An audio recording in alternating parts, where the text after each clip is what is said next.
That's the ball game, folks. The New Orleans Saints win 13-10 in an ugly game. I thought their defense was going to come up with a turnover or two to allow them a short field to get them some more points, but it wasn't that. That wasn't the case. Both teams just running the football. Both teams stacking the box. Just an ugly game. One big play to DK Metcalf, 84 yards down the field, but that was about it. After that, it seemed like they were afraid to pass the ball. The Seattle Seahawks, that is, they're afraid to pass the ball. Geno Smith, 12 of 22, 167. It just seems like they didn't want to make a big mistake, but they needed to be able to, take a shot downfield. They just have no time to do so. Geno Smith was under duress most of that second half, and honestly, it's just. What else were you going to do without your superstar quarterback? It doesn't look good for the Seattle Seahawks. They said the first time since 2008 that they lost 3 straight at home. That's not good. You have the crowd was in it at times, and it was quite like I've been in that stadium. I've heard that stadium in a preseason game be louder than that, and I just feel like that wasn't the case tonight. The Saints were pretty disciplined.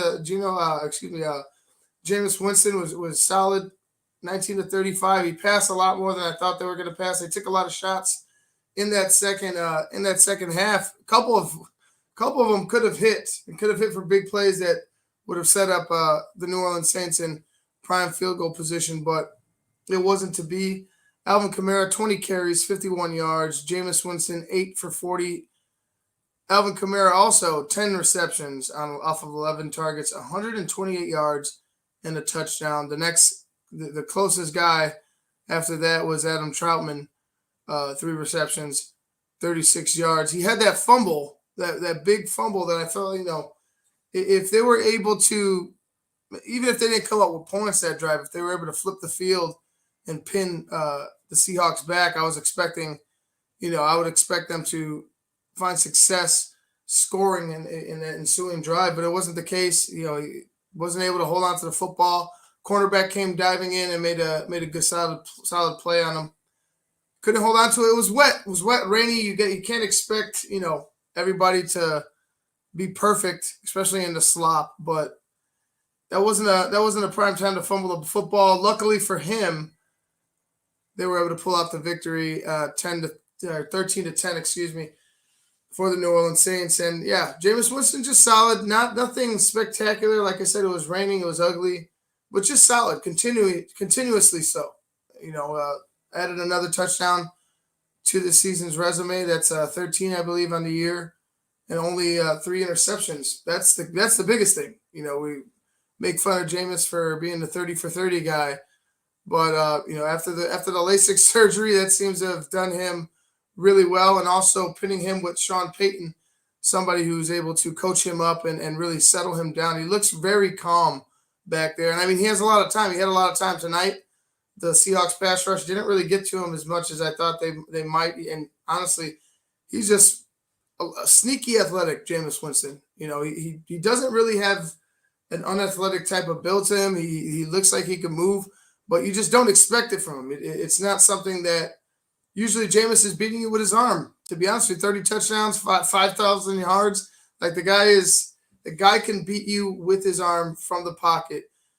But hey, man, you got to be ready for him to move too. 8 carries, 40 yards. Like I said, the biggest star of tonight was Alvin Kamara for the New Orleans Saints. So 128 yards passing for a running back, and then added 20 more touches with 51 yards in the running game. It's just.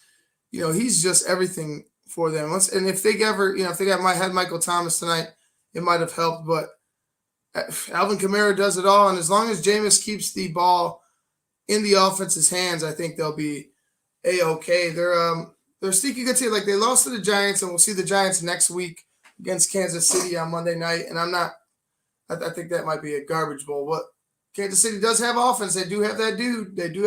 And playmakers. The Giants came off of a big win this week against the Carolina Panthers. It was a closer game. Score would tell you for a while. And then all of a sudden, boom, they just exploded for points. We weren't paying attention to that game as much because we were watching the Cincinnati game and we were also watching the Titans and Chiefs. But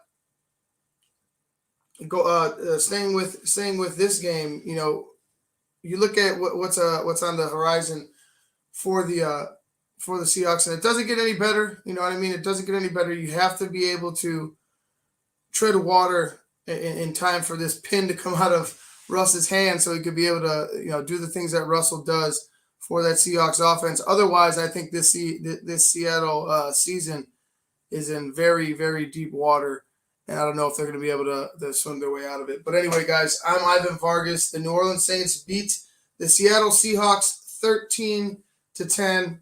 Like I said, it wasn't many big plays. One big play to start the game, and then that was it. And it was just ugly,